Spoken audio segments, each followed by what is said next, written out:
As I absent-mindedly prepared for dinner in my luxurious hotel room, I reflected on how my life was going. I thought I had gotten over my ex-wife's infidelity, but I realized I still had some sort of PTSD-like condition. I was dejected when my therapist first brought it up. I mean, how is it, after all, that experiencing a spouse's betrayal is in any way similar to what soldiers go through in combat? I wasn't just upset. I was embarrassed. My therapist eventually convinced me that everyone is different and that I had nothing to be ashamed of, at least not very much. And since I gave away a cool $1 million to programs for ex-military people with PTSD, I eased my conscience. The important thing was that I continued to go to therapy. His advice about what would be helpful if I was looking for another relationship or just having a few one-night stands went in one ear and out the other. I decided that my hand would never betray me or cause me suffering, so I decided that for sexual release, at least for the moment, this was enough for me.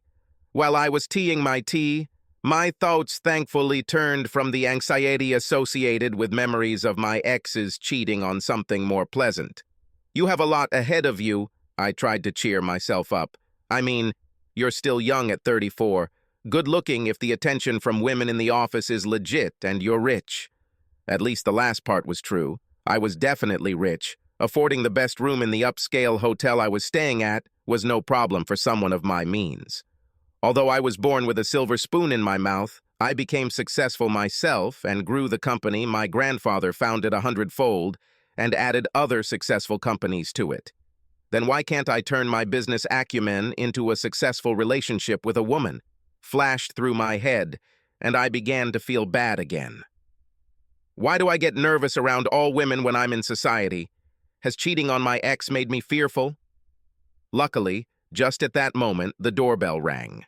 Yes, my hotel room was so luxurious that it had a doorbell. This brought me out of the state of re-emerging malaise. I looked at my watch.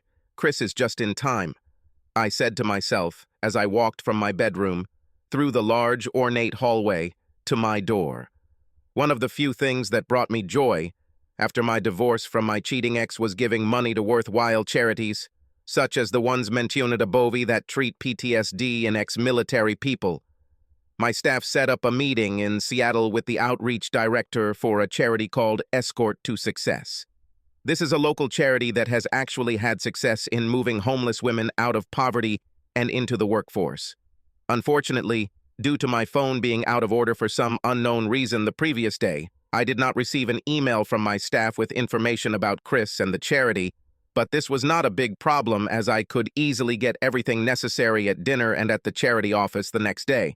When I opened the door, I was surprised to see a striking woman standing there. I had assumed that Chris was the man, not Christina.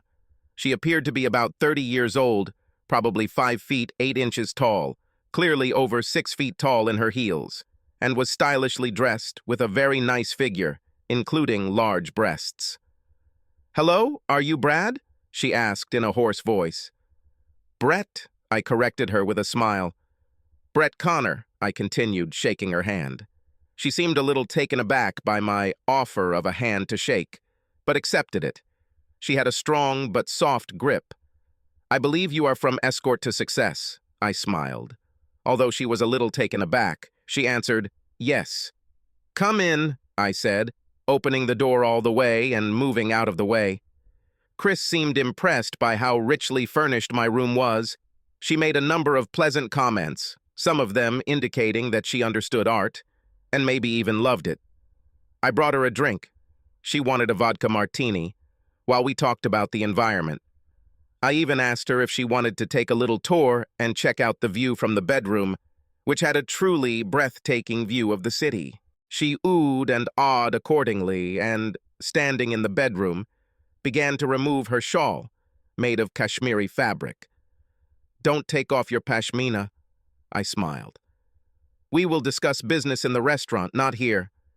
Let's finish our drinks and go." I saw a puzzled expression on her face, but she accepted the program. We finished our drinks in the waiting room, then walked out, got into the elevator, and went down to the lobby. I hope you don't mind a farm-to-table restaurant, I said as we drove down. I'm tired of both steakhouses and new cuisine, I said. Whatever, she replied. As we walked toward the front door together, she almost seemed to expect me to take her hand, which surprised me a little. In Chicago, business partners usually have no skin-to-skin contact, I thought to myself. Maybe things are different in Seattle. As we approached the front door, I asked the doorman if our limousine had arrived. He smiled and waved his hand toward a limousine parked a few cars away in the driveway, and it pulled up. He opened the door for Chris and me, and I handed him a 20, for which he thanked me profusely. After my divorce, I began to tip very generously. As we drove to the restaurant, Chris and I talked about the weather, Seattle politics, local sports teams, and just about everything. Chris seemed very impressed with the limo and even accepted the offer of a drink from the small bar in the car. When we arrived at the restaurant, the driver opened the door for us. His eyes seemed to widen when he saw Chris's slender legs stepping out of the car. I asked him to pick us up in 2 hours, to which he bowed his cap. As I asked, we got the best table in the room, which made me smile as I gave the headwaiter $50, which Chris noticed and made her eyes widen. After we chatted about general things, including art, which Chris seemed particularly knowledgeable about, given her current comments about the paintings in the restaurant and her previous comments about the paintings in my hotel room. We ordered appetizers and wine, and when they brought snacks, we ordered dinner. The dish I chose turned out to be the most expensive on the menu. I had no intention of ordering it, I just thought it was the most pleasant. When Chris asked what I would have and I told her, she asked if she could order the same, and I replied, certainly. She smiled, and I ordered for both of us. While we were eating snacks and drinking wine, I asked her, "How long have you been working at Escort to Success?" Chris cheered up a little and then replied, 4 years. Was it a pleasant 4 years? I asked. She looked surprised by the question, but after a pause she answered, "Everything is fine. Not as desirable as the art job I had before, but after all sorts of layoffs, I couldn't find another job in the arts, and I had bills to pay and 2 small daughters to support." She went on to talk about what kind of work she had in the art world before, and that she was a single mother with no man in the girls' lives. "Do you earn more at Escort to Success than at your previous job in the arts?" I asked, a little surprised at what she seemed to be implying. She looked puzzled again. "Yes, I earn more," she answered, stuttering. "What are your current sources of fundraising for Escort to Success?" I asked. This time she was truly puzzled. After a long pause, she said, "I don't think we have a connection, Brett. I'm not sure we're on the same page." She was about to say something else, but then her cell phone buzzed. It didn't ring, but I heard the vibration. She took it out of her small purse, looked at the screen, and said, "I have to answer." She made a few comments into her phone, and then her eyes widened. At one point she said, "Holy crap."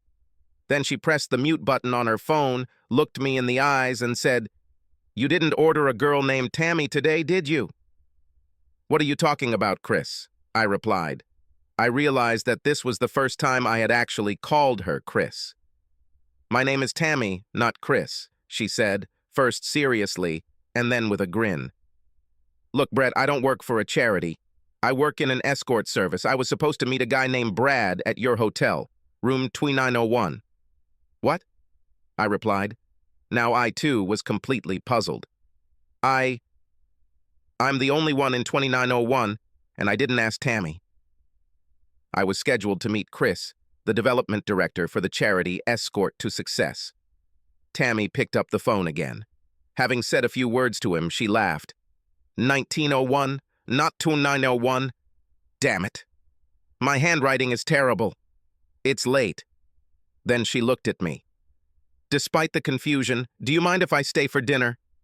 After a pause, I smiled. "No problem.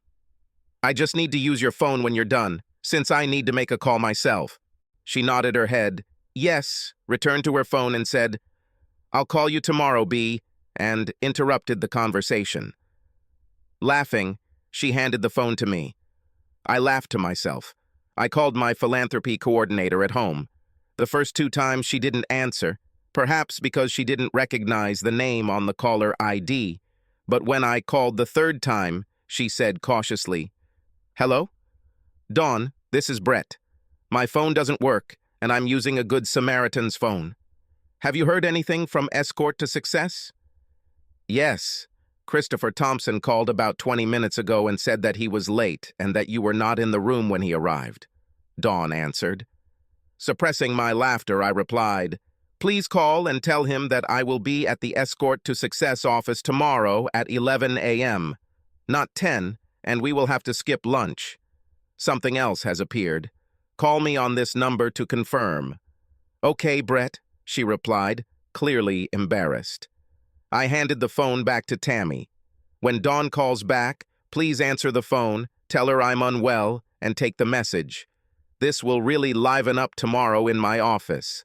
"Okay, Joker," she laughed. She did as she was asked when her phone buzzed a few minutes later, making sure to answer in her most seductive voice.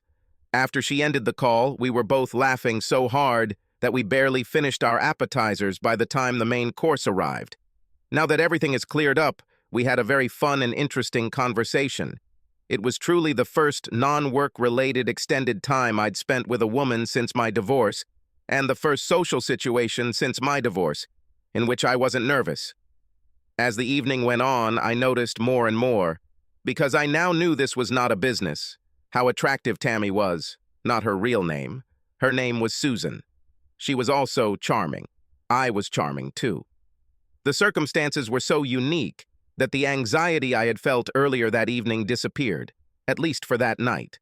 When we had been in the restaurant for 2 hours, since I was without a phone and did not know the number of the limousine driver, I went outside and told him to park within sight of the restaurant and wait for us to get out.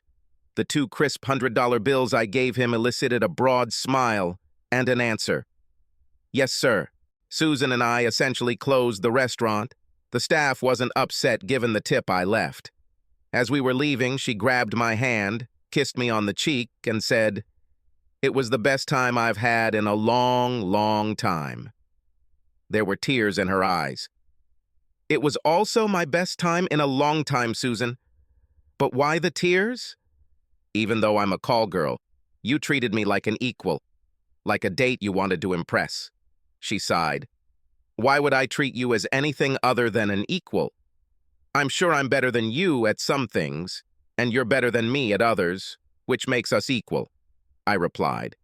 Susan smiled widely, kissed my cheek again, and then said, "I would offer you a free service, but the nanny requires me to be back by midnight."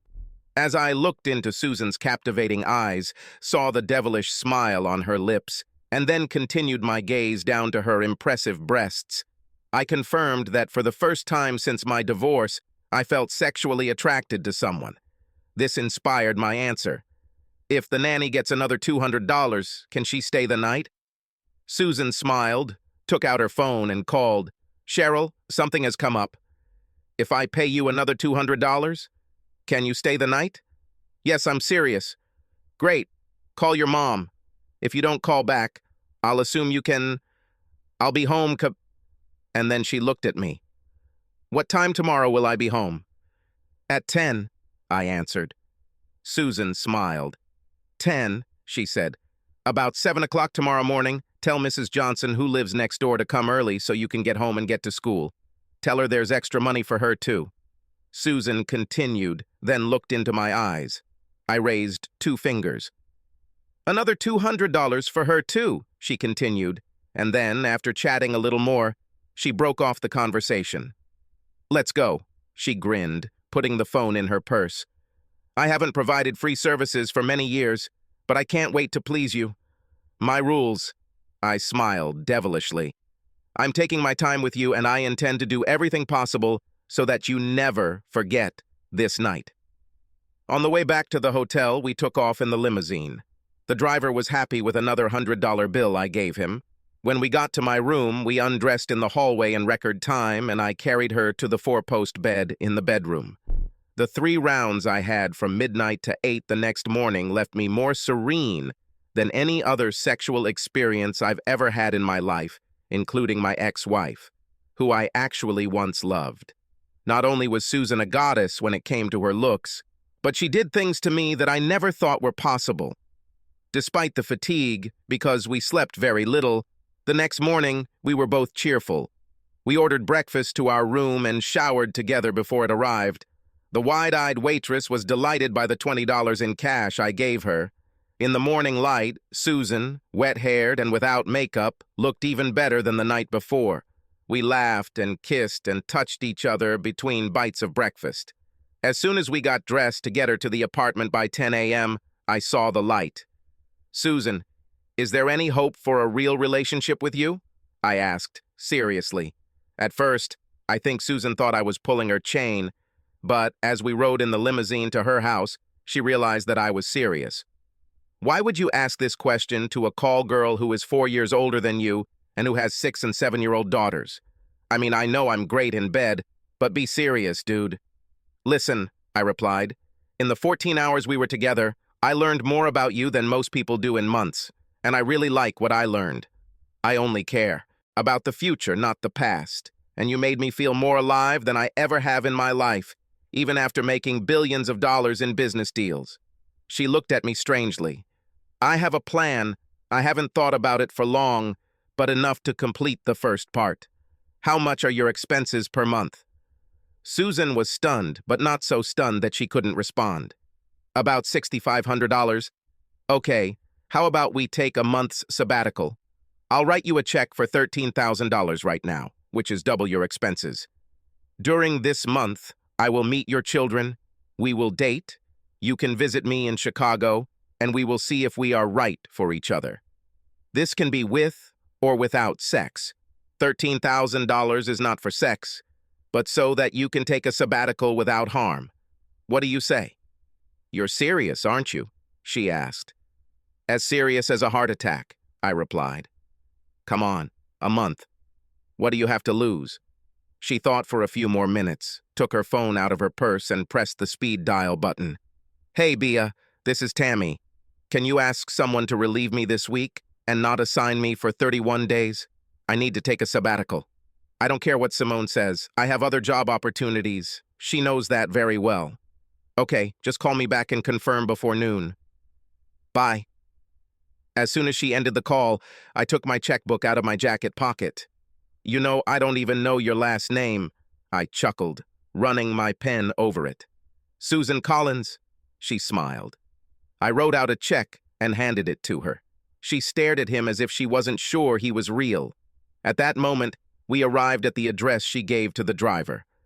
I pulled out $400 in cash from my money clip and handed it to her as well. "This is for Nanny and Mrs. Johnson." I smiled. She quickly kissed me on the lips and, about to leave the limousine through the door that the driver held open for her, said, "Be here at 7 p.m. to meet my daughters for dinner." "It will be done," I smiled as she turned and entered her apartment, not forgetting to wiggle her amazing ass. That morning, at Escort to Success, I had a hard time concentrating. I was daydreaming about the night before. However, I learned enough about the charity to be impressed by what they do. I made a donation of $250,000, leaving everyone present very grateful. Before leaving, I asked one of the employees, who herself had an 8-year-old daughter, what 6- and 7-year-old girls would like to receive. She gave me a list of 5 possible gifts and pointed out the store that most likely had them. I bought a dozen pink roses for Susan and relatively modest gifts for each of her daughters. I didn't want to go overboard. I arrived exactly at 7 p.m. The door was opened by the sweetest girl I've ever seen, in a beautiful dress and a bow in her hair. "Hello, are you Mr. Connor?" "Yes. What's your name?"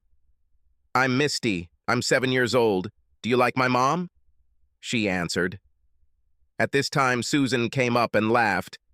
"Admit the Fifth Amendment to whatever she asks you about tonight, Brett. Misty will become a prosecutor when she grows up." Susan kissed me on the cheek. She was impressed by the roses.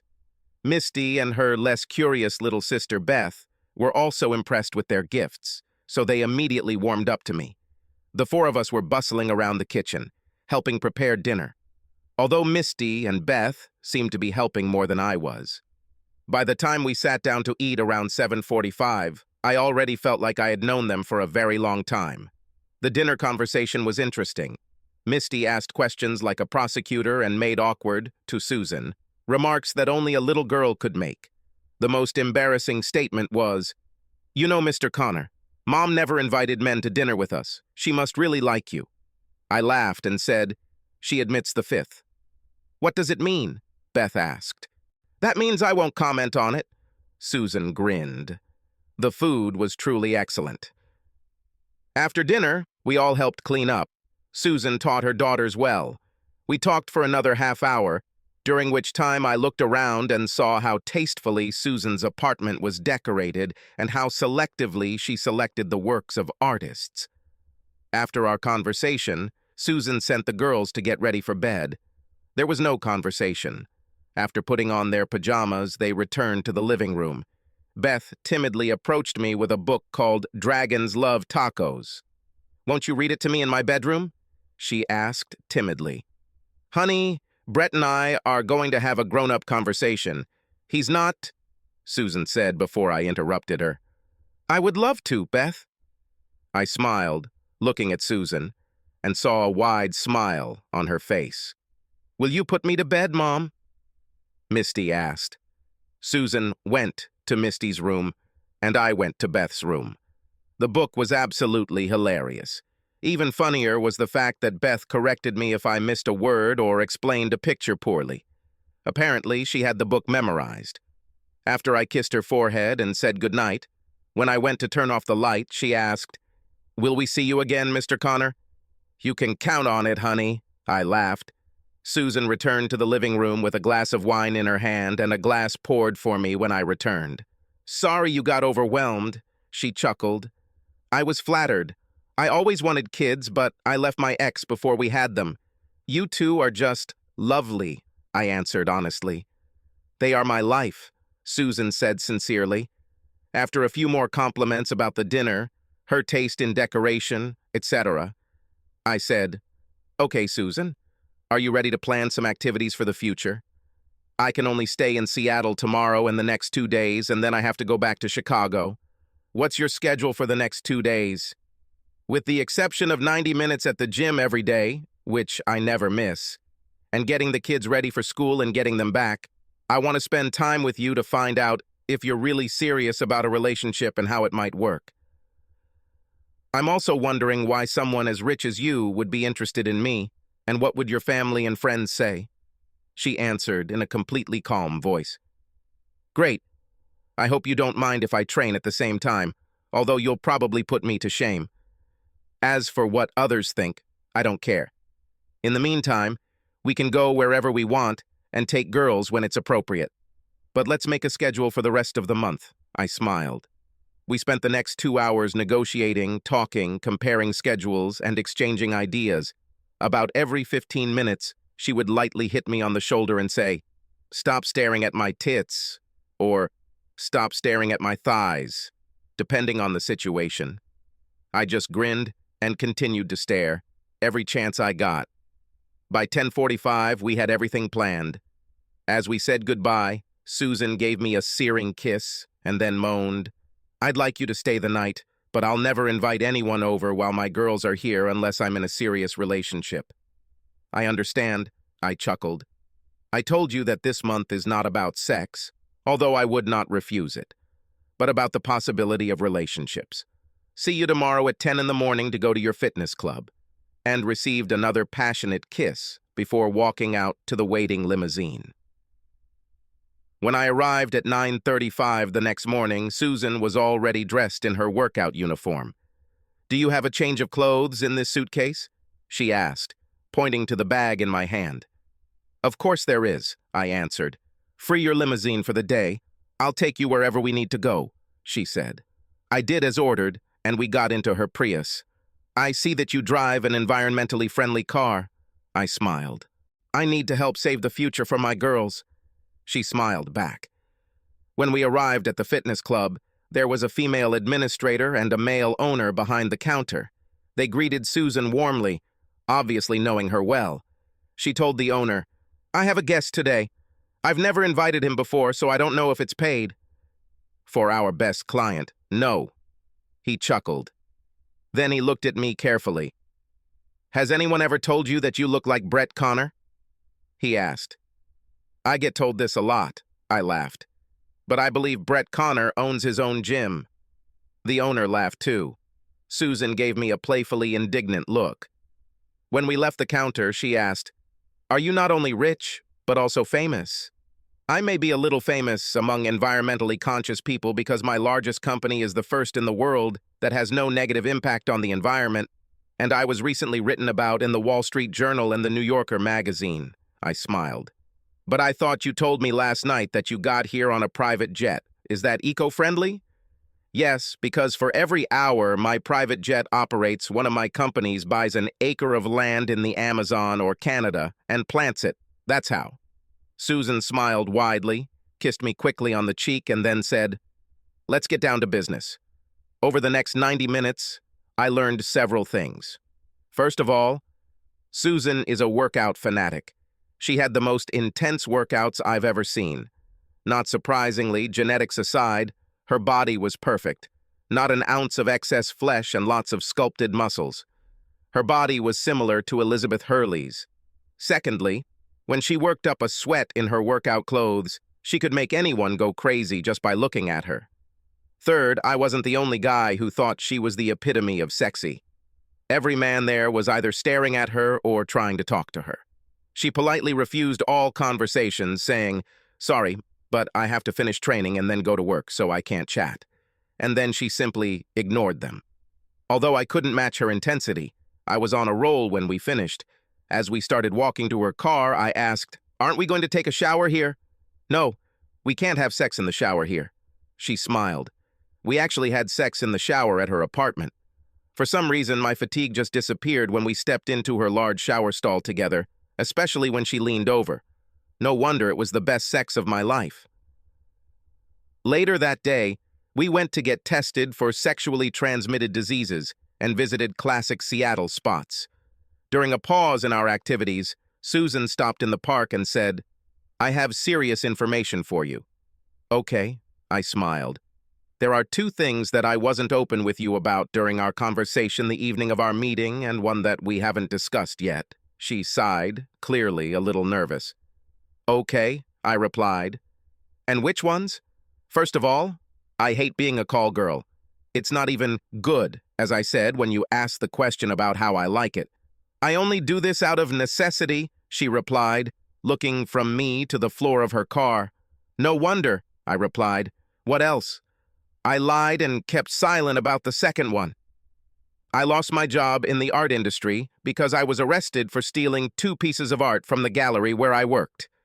I wasn't the one who stole them, but I got fired and it cost me all my savings, and even went into debt to pay a lawyer to prove my innocence. However, even when the charges were dropped, I was not rehired, and there was a black cloud hanging over my head, so I was unable to find a job in the field that I loved and knew. My bills, coupled with not having a job for several months, had left me in such a dire financial situation that I was worried about how to properly care for my girls. I realized that the only way to get out of debt and properly support my girls was to become a call girl. "What haven't we discussed?" I asked calmly. "The girl's father is my ex-husband. He was my ex and died when the girls were 2 and 3, just before I lost my job. He was very bad with money. He left almost nothing to the girls, and he only had a $5,000 life insurance policy." "Who gets a $5,000 policy?" "Either way, they don't remember him and don't have any male influence in their lives," she said. She looked again between my eyes and the floor. When I didn't answer right away, she continued, "So, if you want to return your check and withdraw your offer, I will readily agree." I thought for a minute or two, then answered, "I really don't want my check returned. I want to continue working as before. If you don't mind, I'll check your background. But unless you turn out to be an axe murderer, I doubt my decision will change." "Agreed?" I smiled, holding out my hand. "Deal. She grinned, and then pushed my hand away and kissed me on the lips.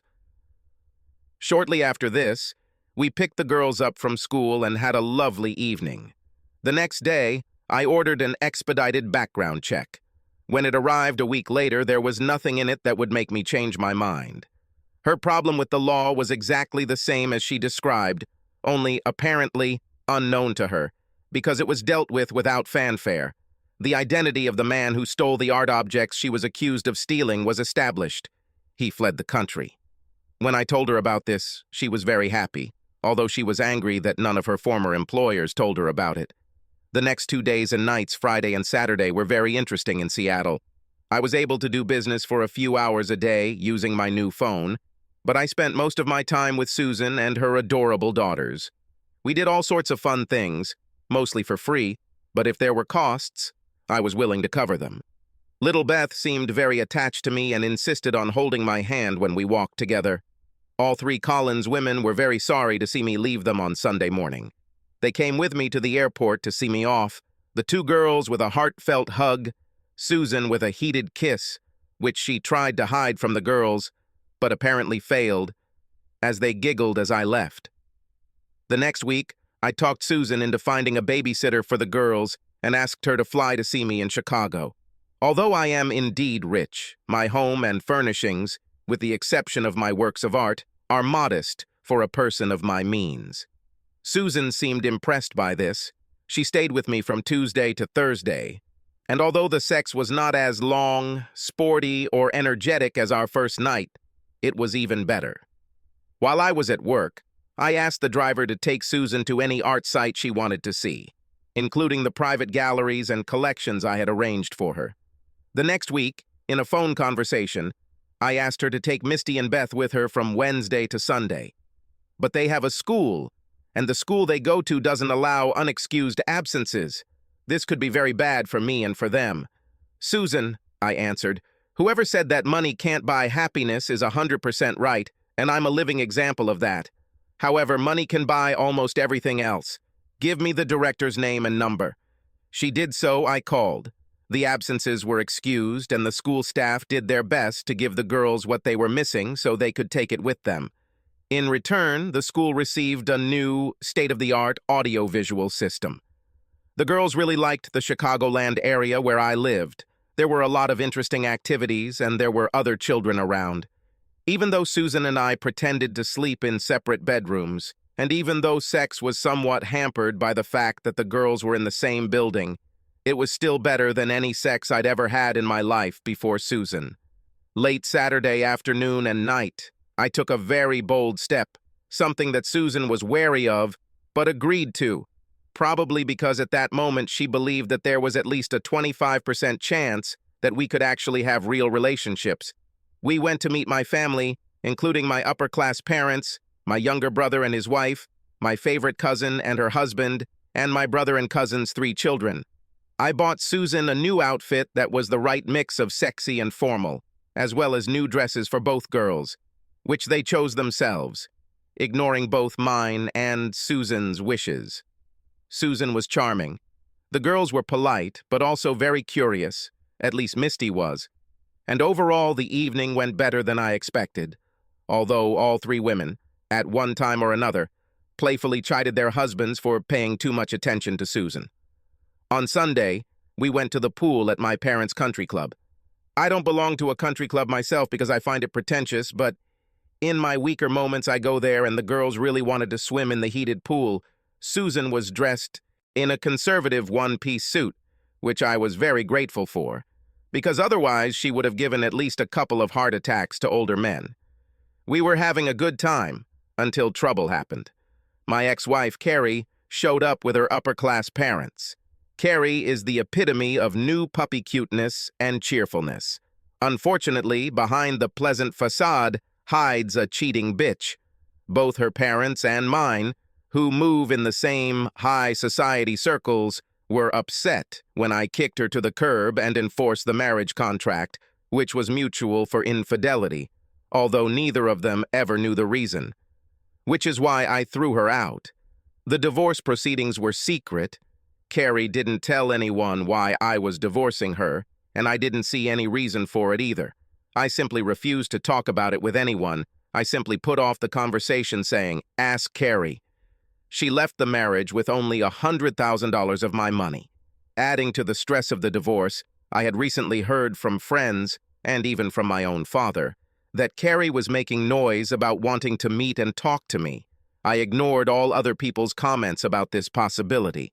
Today, however, I was even more upset to notice that my parents were warmly greeting Carrie. I tried to keep an eye on Carrie so that I could run away if she approached the side of the pool where I was. However, Misty and Beth insisted that I watch them swim and asked me to place objects on the bottom of the shallow water for them to dive for while Susan made circles. After my activities with the kids, they reunited with Mom and went to the diner for lunch. I returned to my sun lounger in the shade only to be ambushed by Carrie. "Hey, Brett!" she exclaimed joyfully, jumping out of her hiding place. "What do you need, Carrie?" I asked monotonously, without facial expression. "Don't be like that, Brett." "I told you that I'm sorry," she began to say. "Oh, really? When exactly was this?" I snapped. "In all the letters that I wrote to you, of course, since you did not answer my phone calls. My lawyer said that she handed them over to you personally," she sighed. "I didn't read them, but I recycled them so as not to pollute the landfill," I replied sarcastically.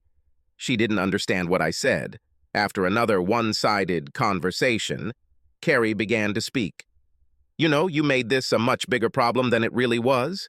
As Susan and the girls walked towards me, each girl with an ice cream cone in her hands and Susan with 2 umbrellas, I interrupted Carrie by saying, "Susan, I'm glad you're here.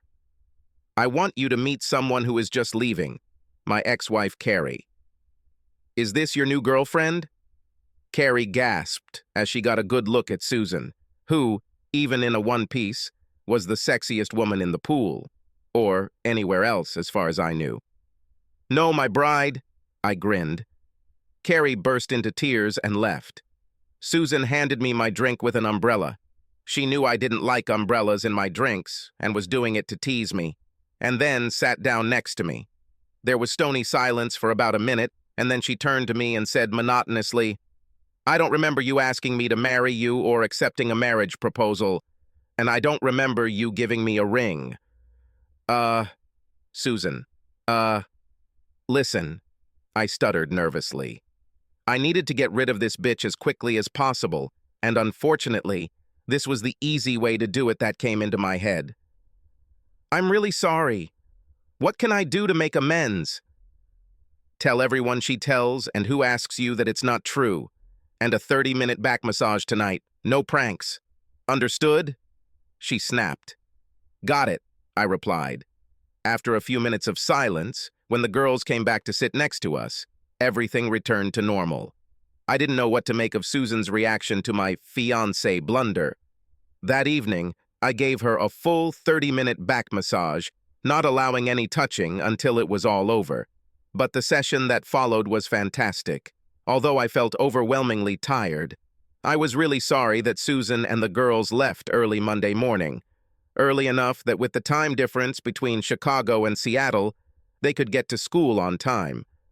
Susan seemed to completely forgive me for the bride comment, given the searing kiss she left me with while the girls sulked because they were sad to leave. I was scheduled to fly to Seattle on Wednesday evening that same week. I talked to my 3 girls on the phone Monday and Tuesday evenings, and to Susan several times throughout the day, usually shortly before and after her workout. On Wednesday afternoon, I was finishing up some last-minute chores when my secretary called me and said, "Your father is coming up to your office." It was quite unusual for my father to come to my office, since I had complete control over almost every aspect of our companies and we could usually resolve any issues he raised over the phone. But it was far from unprecedented. Therefore, I did not think about it. My father never knocked when he came to my office. There was no need for that.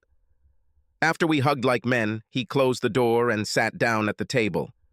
"Son, there is something serious that I need to talk to you about. I've talked to the Smythes. The Smythes are Carrie's parents, and your mother, and we really think you should give Carrie another chance." I frowned. "I already told you this won't happen. Stop it."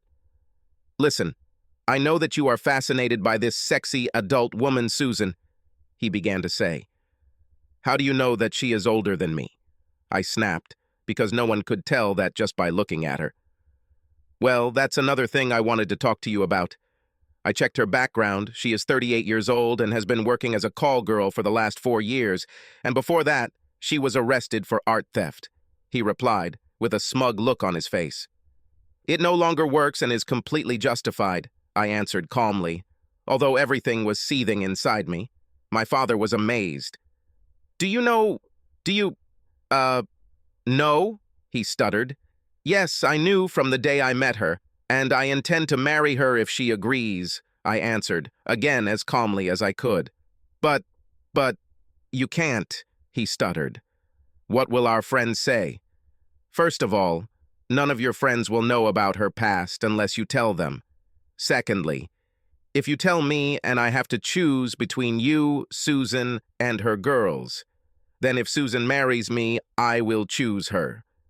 Thirdly, I don't care what your friends think, I growled. You can't talk to me like that, he grumbled.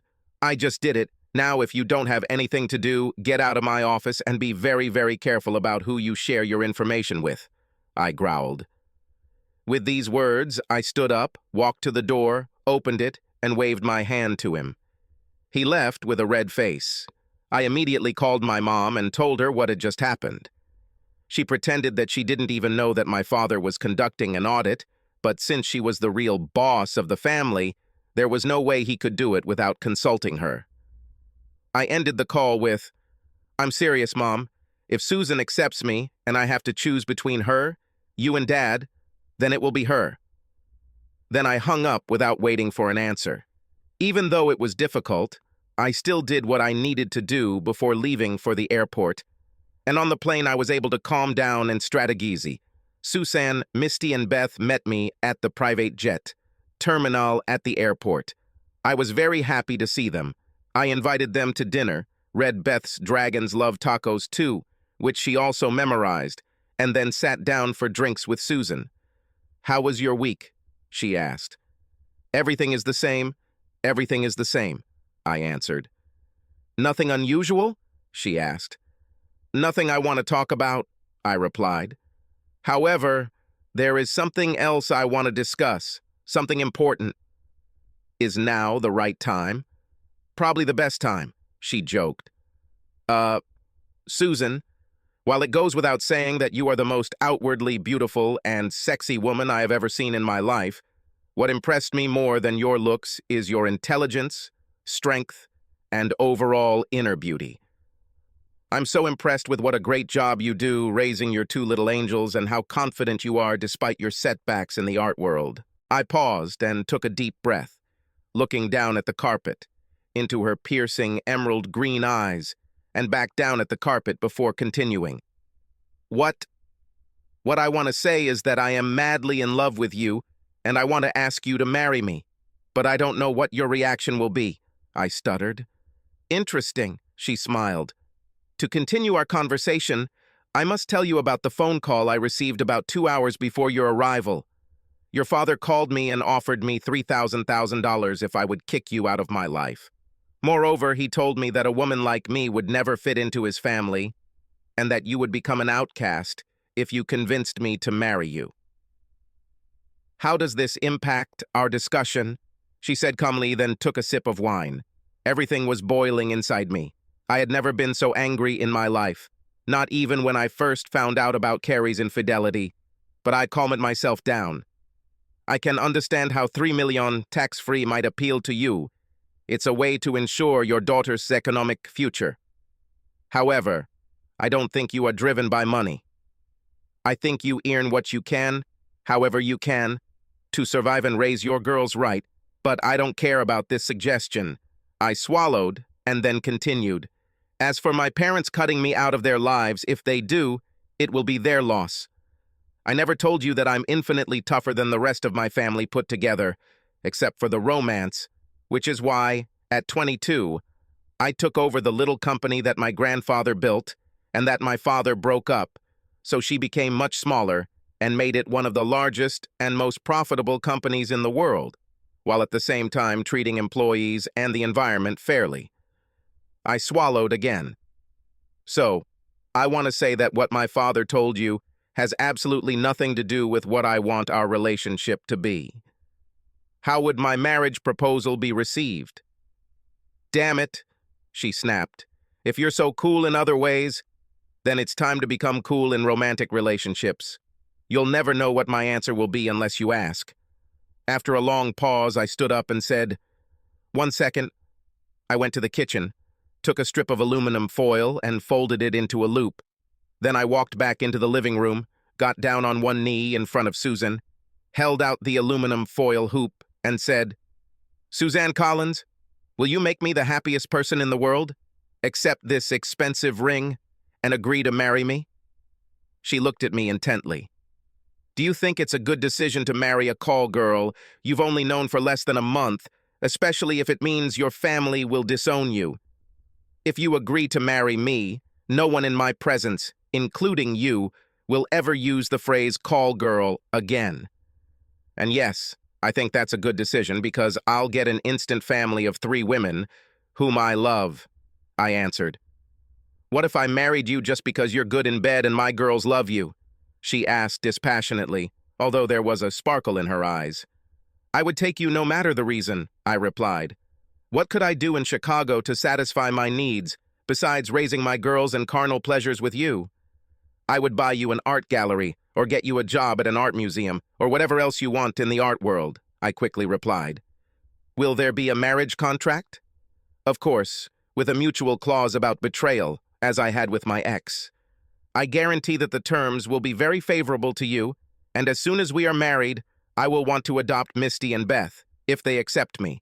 And once I adopt them, each will receive a $250,000 education trust fund, with you as sole trustee." "Do you want more kids?" "I would like 1 or 2 more children, but if this is not within my power, I will be very happy with the 2 wonderful young girls my wife has already given birth to."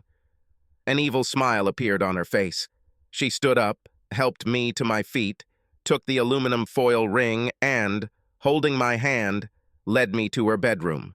Without further ado, she undressed us both. "Yes, I will marry you. Now place this priceless symbol of our commitment on my finger." She held out her left hand and I placed it on her ring finger, promising to go to the jeweler the next day. I think I had the best night's sleep when I hugged her in the spoon position. The next morning, we were woken up by 2 excited little girls jumping on us. "What are you doing here, Brett?" Misty asked. Since last week, I made the girls call me Brett. "There's something important I need to talk to you and Beth about this morning, so I wanted to stay the night so I could be here early in the morning," I replied. This seemed to satisfy them, and then Susan said to them, "Go have breakfast, we'll be right back." After they left, I asked Susan, "Did you really accept my offer?" Smiling, she raised her left hand with an aluminum foil loop on her ring finger. "As I said last night, with your permission, I would like to ask the girls individually if they would do me the honor of allowing me to adopt them," I said cautiously. Susan's eyes welled up with tears. "This is so cute. They would love it. I would love it. If it wasn't a school day, you'd be getting a reward for it right now. Maybe after they leave?" I grinned. "Maybe," she laughed. It was early enough that I could talk to each of the girls before they left for school. The words and answers were basically the same for both girls. I talked to Misty first because if there was a problem, it would be with her, because Beth had already told me that she wanted me to be her father. "Misty, I have news and something I want to ask you, okay?" "Okay, Brett. Your mother agreed to marry me, and I want your permission to adopt you when we get married so that I can truly be your father and not just your mother's husband." "Can I call you Dad if you do this?" "I wouldn't want anything better," I replied. "Okay, I would really like that. I never had a dad and you'll be a good dad." She giggled. I hugged her and started crying. "Why are you crying, Dad?" "Because I'm so happy, daughter. Susan wanted the girls to finish out the school year in Seattle, and since it was already early May and we had a lot to do to prepare for the wedding, that wasn't a problem. The wedding was supposed to take place in Chicago, so that after it the children would be in their new home. Sometimes they came to me, and sometimes I went to them. While Susan was very excited, Misty and Beth's excitement levels seemed to be through the roof, especially when they found out they would be the flower girls at the wedding. I told Susan to hire a wedding planner and do whatever she wanted. "What is the budget?" she asked. $500,000, I replied. "Too much," she replied. "No more than $100,000. Give the rest to charity as our wedding gift to the community. I also think we should write no gifts on the invitations and list 3 charities we want to support with donations instead of gifts." Every day, I loved this woman more and more, as each new facet of her personality was revealed. Once the date was set, in June, 2 weeks after Misty and Beth would graduate from school, I emailed, no call or visit, my parents, "Susan and I are getting married in June. If you want to attend, let me know 10 days in advance, and have Dad apologize to me and Susan for his disgusting phone call to her. If not, then in the future, we will communicate only on business questions." My parents agreed, as did Susan's parents. She had been estranged from them ever since she told them she was a call girl, but somehow when they found out she was marrying a billionaire, they started talking to her again. I may be biased, but I think Susan was the most beautiful bride ever, and Misty and Beth were the cutest flower girls. Honeymooning in Aruba still makes me tense up when I think about it. We wasted no time in having our last 2 children. Our boy was conceived in Aruba and our girl 2 years later, probably during a trip to New Zealand.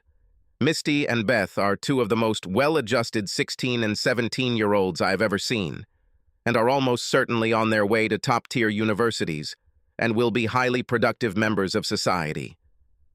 Now, 10 years after Tammy walked into the wrong hotel room, I am the happiest guy in the world.